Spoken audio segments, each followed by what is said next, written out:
Witam bardzo serdecznie i zapraszam na bajkę Anę Łajnik o parobku i myszce. Żył sobie biedny parobk. Był sierotą. Wiele lat służył u góra i to bez nijakiej zapłaty. W każdy dzień dopłamienił się o swój zarobek, ale gbur leno go wysmiewał. Tak było i ślednym razem. Gbur wysmiewający się rzekł: bądźeś miał zapłacony, jeśli w 3 dniach założysz na największy łetłok.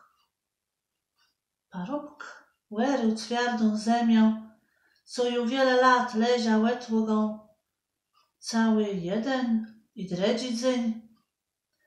Pod koniec 3. dnia ciej stwierdził, że dał radę zaorać leblu z pełną płela, baru się zaiscył. Sydł się nasuwiały na ścibie i długo rozmyślał.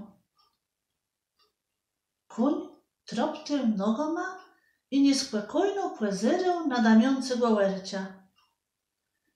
Narys widzę wieldzie ma kości, ma kłępę to ma, płyki za są malinku pólną myśka. Złożyła pazurci i jęła prosec parobka, co by płegał nie poniścił i norci.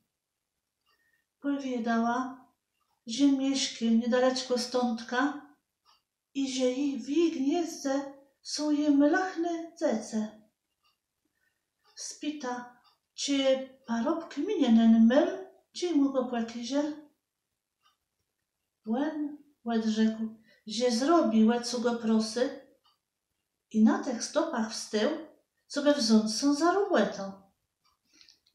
Jak łerył, tej łyminął łekizuny myl, a uryduny myszka odząkła się mu i rzekła: rzecie, co to by so rzecił, a bądźeś miał? Knyp mięle jedno dziecieni.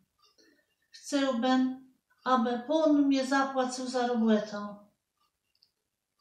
Słuchaj tej dobrze, co cetery rzekną, odezwała się myszka. Łeże dali, ale rechuj z cibę. Jak bądze jedynysty, łepasuj na to, co to wołyżeś. To bądze twoje i łestu nieć bogaty.